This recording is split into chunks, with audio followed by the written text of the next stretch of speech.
Good morning students. If statement जो कि conditional statement होता है वो हम देख चुके हैं लास्ट वीडियो में। आज इस वीडियो में मैं इफ के आगे जो और टाइप्स ऑफ इफ होते हैं वो बताऊंगी और कौन कौन से कंडीशनल एंड इंपरेटिव स्टेटमेंट्स होते हैं वो चीजें मैं आपको आज इस वीडियो में बताऊंगी। ठीक है, तो फर्स्ट स्टेटमेंट तो आप देख ही चुके हैं। इफ स्टेटमेंट होता है जब हमें सिर्फ ट्रू के केस में कोई काम करवाना होता है तो हम इफ का यूज करते हैं। मैंने इसको एग्जांपल से भी बताया था आप लोगों को। फॉर एग्जांपल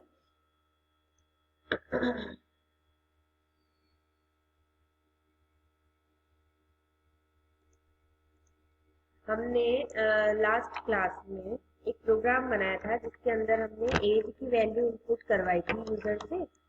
एज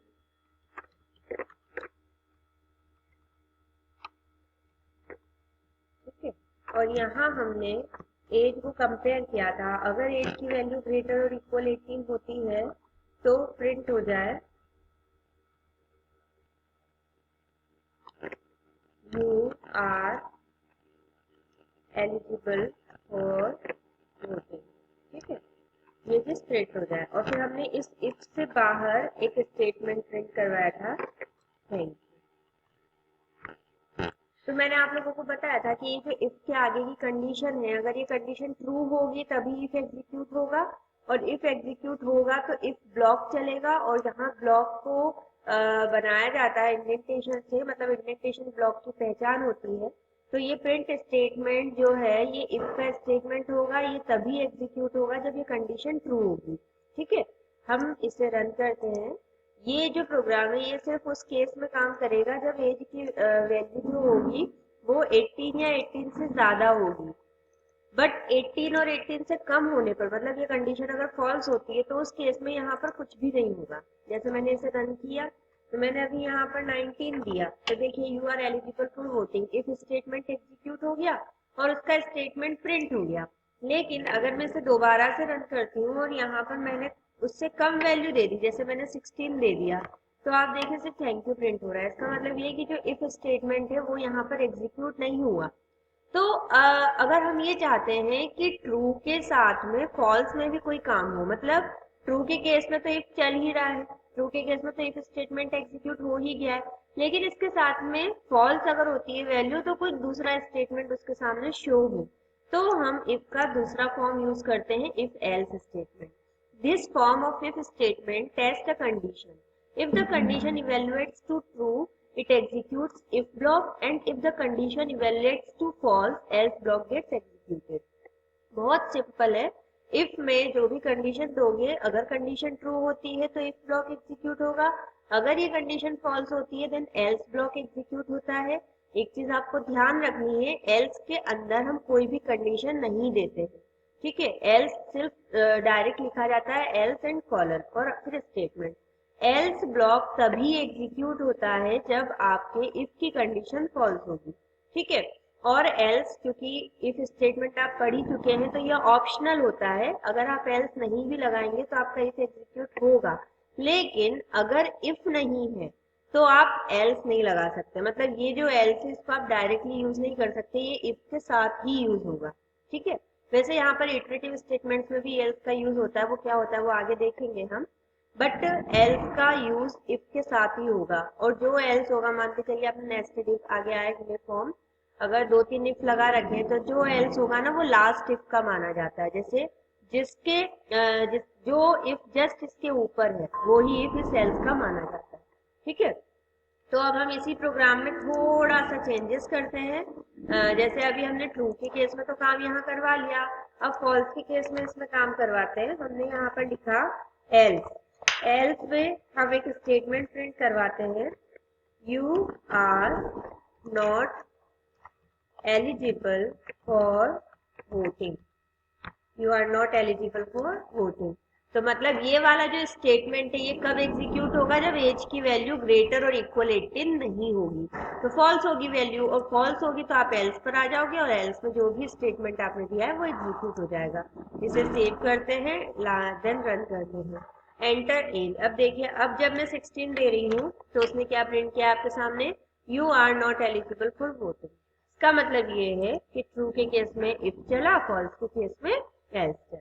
ठीक है, तो ये सेकंड फॉर्म हो गया इफ का। पहला सिंपल इफ होता है सिर्फ ट्रू के केस में, सेकंड इफ एल्स होता है ट्रू एंड फॉल्स के केस में। थर्ड देखते हैं, ये इसका एग्जाम्पल है जो मैंने आपको प्रैक्टिकली करके दिखाया है, आप प्रैक्टिस करिएगा इसकी। इसके ऊपर कुछ प्रैक्टिकल क्वेश्चंस हैं, इन क्वेश्चंस को आप करके देखिएगा। ये प्रैक्टिकल क्वेश्चंस मोस्ट इंपॉर्टेंट होते हैं। देखिए ये चीज जो होती है, क्वेश्चंस अगर आप सॉल्व करते हैं, इनके प्रोग्राम्स आप बनाते हैं, तो इससे हमारा कोई फायदा नहीं है, इससे फायदा आपका होगा। फायदा क्या होगा? आपकी प्रोग्रामिंग स्किल बहुत अच्छी होगी। मतलब आप अगर इन चीजों को इजीली करके देखते हैं तो आपके सामने अगर कोई एक प्रॉब्लम स्टेटमेंट अगर रखता है, कोई भी एक प्रॉब्लम बताता है कि प्रॉब्लम में उसका प्रोग्राम बनाना है, तो एटलीस्ट आपके दिमाग में लॉजिक आते हैं कि हाँ हम इन चीजों का यूज करके इस प्रोग्राम को ऐसे बना सकते हैं। और प्रोग्रामिंग स्किल जो होती है वो एक कंप्यूटर के स्टूडेंट के लिए मोस्ट इम्पोर्टेंट है। मतलब पाइथन प्रोग्रामिंग आप पढ़ रहे हैं, प्रोग्रामिंग लैंग्वेज पढ़ी ही इसलिए जाती है जिससे कि बच्चा जो है वो कोई चीज आगे चल के डेवलप करे, या तो सॉफ्टवेयर डेवलप करे या वेबसाइट डेवलप करे। बहुत सारी चीजें हैं जो हम लैंग्वेजेस में करते हैं। तो आप इन चीजों को, छोटे छोटे से कंसेप्ट्स को इम्प्लीमेंट अगर करेंगे तभी आप कोई बड़ी प्रॉब्लम को इम्प्लीमेंट कर पाएंगे। तो इन प्रोग्राम्स को, इन प्रैक्टिकल क्वेश्चंस को ऐसे ही देख के नहीं छोड़ना है। ठीक है, इनको अपनी प्रॉपरली सॉल्व करें। अपनी जो प्रैक्टिकल नोटबुक बनाएंगे उस प्रैक्टिकल नोटबुक में इनको प्रोग्राम को सॉल्व करके लिखें, क्योंकि मार्क्स भी ऐड होते हैं इसके। 70 मार्क्स का थ्योरी का एग्जाम होता है, फाइनल एग्जाम जो होगा 30 मार्क्स का जो प्रैक्टिकल होता है। तो 11th में हम उस प्रैक्टिकल नोटबुक के बेसिस पे ही मार्क्स देते हैं। ठीक है, तो इन प्रोग्राम्स को आप जरूर सॉल्व करें। अगर इनमें से एक भी प्रोग्राम में कोई भी प्रॉब्लम होती है तो आप मुझे व्हाट्सएप पे मैसेज कर सकते हैं, आप मुझे स्कूल में आके कह सकते हैं, तो मैं आपको इनके सॉल्यूशन भी प्रोवाइड कर दूंगी। मैं खुद फिर नेक्स्ट वीडियो में इन प्रैक्टिकल क्वेश्चंस को सॉल्व करके दिखा दूंगी अगर आपको इनमें से किसी में भी कोई प्रॉब्लम होती है। मैं एक बार आपके सामने पढ़ देती हूँ, समझा देती हूँ आपको करना क्या है। Write a program in Python to take a number and check whether it is odd or even. आपको एक नंबर यूजर से इनपुट करवाना है और आपको चेक करना है कि वो इवन नंबर है या ऑड नंबर है। सिंपल है, उस नंबर को 2 से डिवाइड करने पर अगर रिमाइंडर 0 बचता है तो नंबर इवन है, अदरवाइज वो ऑड है। अब इस स्टेटमेंट को कैसे लिखना है, आपको किन ऑपरेटर्स का यूज करना है, वो आपको लॉजिक अपना बनाना है। ठीक है, write a program to accept 3 integers, 3 number input करवाने हैं और उनमें से सबसे लार्जेस्ट नंबर आपको प्रिंट करवाना है। Write a program to test the divisibility, एक नंबर इनपुट करवाना है, मतलब 2 नंबर इनपुट करवाना है और आपको ये चेक करना है जो फर्स्ट नंबर है वो सेकंड नंबर से डिविजिबल है या नहीं। ठीक है, और थर्ड है write a program to display menu, आपके सामने एक मेन्यू डिस्प्ले होना चाहिए। जैसे होता है 1 फॉर कैलकुलेटिंग, मतलब 1 area of circle, second perimeter of circle. User अगर 1 एंटर करता है तो उसके सामने एरिया ऑफ सर्कल प्रिंट हो, अगर 2 एंटर करता है तो पेरीमीटर ऑफ सर्कल प्रिंट हो। ठीक है, तो ये प्रैक्टिकल क्वेश्चन है, इनको आपको करके देखना है। फिर भी कोई डाउट होता है तो आप मुझसे जरूर पूछें। थर्ड इफ स्टेटमेंट का फॉर्म होता है इफ एलिफ स्टेटमेंट। आप देखिए कई बार ऐसा होता है कि हम सिर्फ एक कंडीशन से सेटिस्फाइड नहीं होते, मतलब एक कंडीशन चेक करने के बाद में भी हमें आगे बहुत कंडीशंस चेक करनी होती है। फॉर एग्जांपल हमने चेक करा कि if gender is equals to male or female, अगर मेल है तो मतलब मेल और फीमेल हो तो कोई उसमें काम हो। फिर उसके अंदर अगर आपको और कोई कंडीशन चेक करवानी, मान के चलिए कि आपने यहाँ दे दिया if gender is equal equal female, अगर फीमेल है तो इफ चल जाएगा। एल्स में वो कब आएगा? मेल होगा।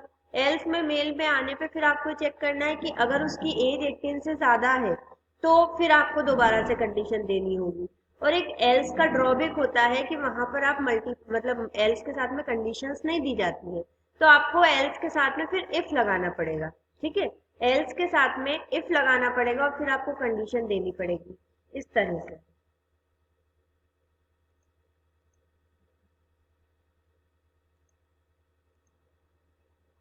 जैसे एल्स हो गया, फिर एल्स के अंदर आपको दोबारा से इफ लगाना पड़ेगा यहाँ पर आकर, और फिर आपको कंडीशन चेक करनी पड़ेगी।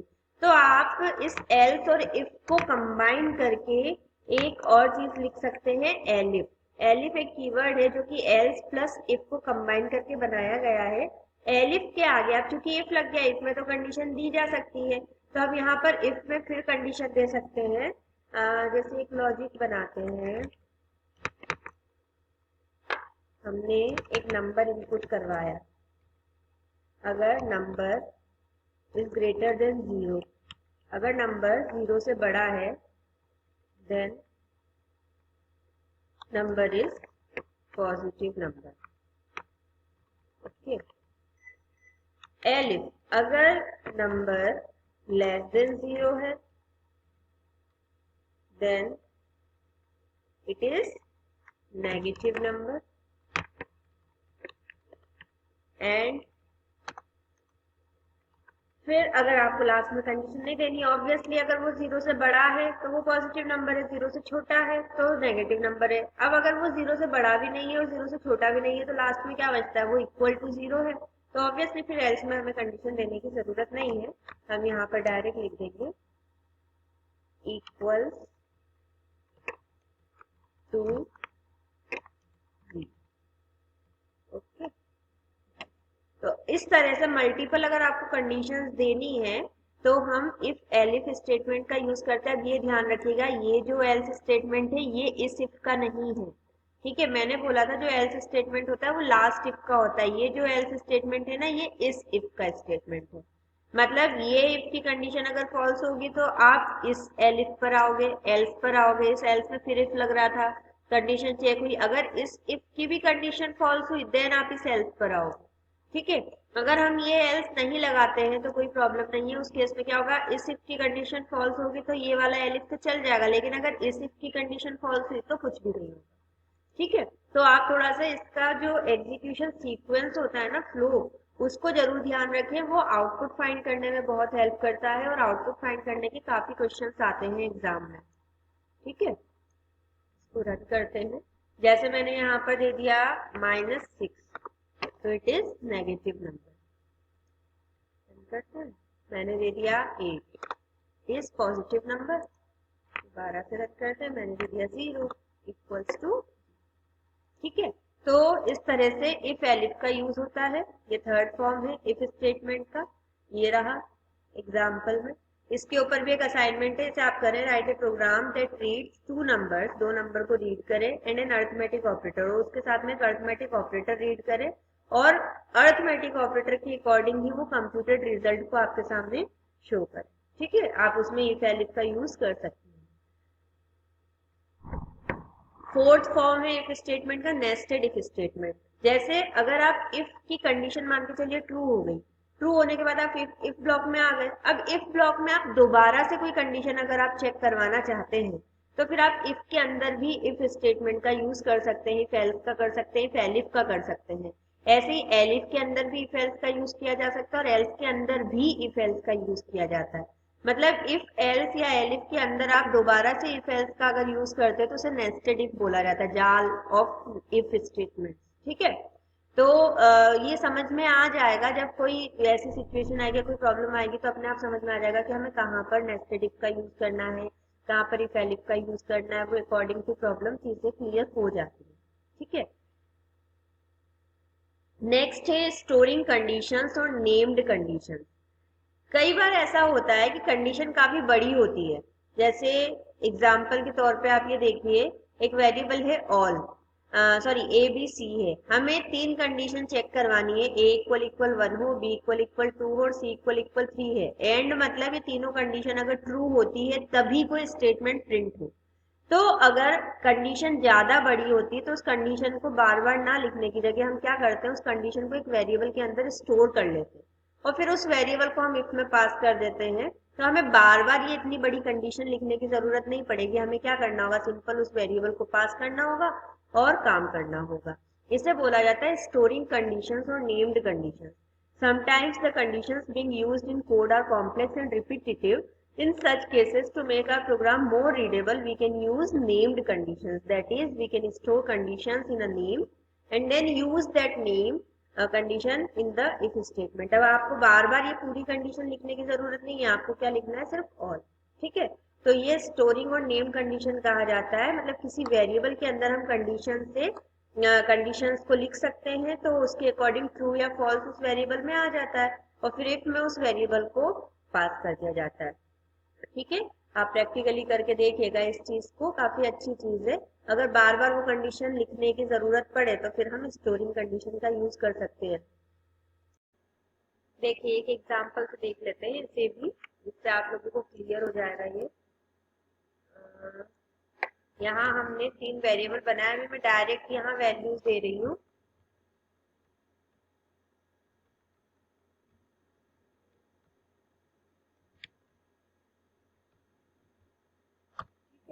मैंने एक वेरिएबल बनाया जिसमें कंडीशन पास कर दी, और नहीं हम किसी और नाम से बना लेते हैं, VAN नाम। ठीक है, मैंने कंडीशन दे दी अगर A की वैल्यू ग्रेटर है 20 से एंड B की वैल्यू लेस है 20 से एंड C की वैल्यू ग्रेटर है 10। मैंने ये कंडीशन दे दी, और मान लीजिए ये कंडीशन बार बार यूज होनी है प्रोग्रामिंग में, तो हम बार बार इतना लंबा लिखेंगे? हमें क्या करना है, अब सिंपल सा इफ के आगे उस वेरिएबल को पास कर देना। इस वेरिएबल के पास में ट्रू या फॉल्स होगा, क्योंकि ये लॉजिकल ऑपरेटर्स होते हैं। ये ऑपरेटर ट्रू या फॉल्स में वैल्यू देते हैं। एंड ऑपरेटर क्या करता है, अगर ये तीनों कंडीशन ट्रू होंगी तभी ट्रू देगा, अगर इनमें से एक भी फॉल्स हुई तो वो VAL को फॉल्स देगा। तो हम चाहते हैं कि अगर इफ VAL, इसका मतलब ये है कि अगर कंडीशन ट्रू हुई तो प्रिंट हो जाए वेरी गुड। ठीक है, एल्स मतलब फॉल्स की केस में प्रिंट हो जाए वेरी बैड। ठीक है, इसे सेव करते हैं और रन करते हैं। अभी देखिए वो कंडीशन सभी ट्रू थी इसलिए वेरी गुड दिया। अगर इनमें से एक भी कंडीशन फॉल्स हो जाती, जैसे मैंने यहाँ पर कंडीशन चेंज कर दी, तो अब ये कंडीशन फॉल्स होगी, तो अब ये VAL के पास भी फॉल्स आएगा, फॉल्स आया तो क्या प्रिंट होगा, वेरी। ठीक है, तो ये होता है स्टोरिंग कंडीशंस जब कंडीशन ज्यादा बड़ी होती है और रिपीटेटिव होती है, मतलब बार बार यूज होनी है अगर प्रोग्राम के अंदर, तो बार बार उन कंडीशन को ना लिखना पड़े इतनी बड़ी सी, तो आप उसे वेरिएबल में स्टोर कर सकते हैं, देन उस वेरिएबल का नेम इफ में पास कर सकते हैं। इसी को नेम्ड और स्टोरिंग कंडीशन कहा जाता है। ठीक है, अब ये टोटल असाइनमेंट है, यहाँ पर आपका कंडीशनल स्टेटमेंट कंप्लीट होता है। कंडीशनल स्टेटमेंट में इफ स्टेटमेंट्स ही होते हैं, और इफ स्टेटमेंट के जितने भी फॉर्म्स होते हैं वो सारे मैं आपको बता चुकी हूँ। अब इसके ऊपर ये कुछ असाइनमेंट्स हो गए, काफी प्रोग्राम्स हो गए असाइनमेंट्स के। इन प्रोग्राम्स को आप सॉल्व करें। कोई भी डाउट होता है तो फिर आप मुझसे पूछें। अब नेक्स्ट जो वीडियो होगी मेरी वो होगी इटरेटिव स्टेटमेंट से, जहाँ पर हम लूप्स पढ़ेंगे। जब कोई काम हमें बार बार करवाना हो, रिपीटेडली अगर कोई काम करवाना हो, तो वहां पर इटरेटिव स्टेटमेंट्स का यूज होता है रिपीटेशन के लिए। ठीक है, तो आज इतना ही रखूंगी मैं इस वीडियो में। इन सारी चीजों की आप प्रैक्टिस करिए। देखिए थोड़ा सा गैप जरूर हो रहा है वीडियोस में, लेकिन आपके पास में ज्यादा वर्कलोड ना हो और ज्यादा काम आपके लिए ना बढ़े, इसके लिए मैं थोड़ा सा स्लो स्लो वीडियो डाल रही हूँ। सिलेबस की कोई प्रॉब्लम नहीं है, बहुत आराम से होगा। अ, और बाकी अब मैं वैसे कोशिश करूंगी कि 2 डेज के अंदर मैं वीडियो पोस्ट करती रहूँ। ठीक है, तो कोई भी प्रॉब्लम होती है तो आप मुझे व्हाट्सएप करें या आकर मिलें। ठीक है, आज मैं इतना ही रखूंगी।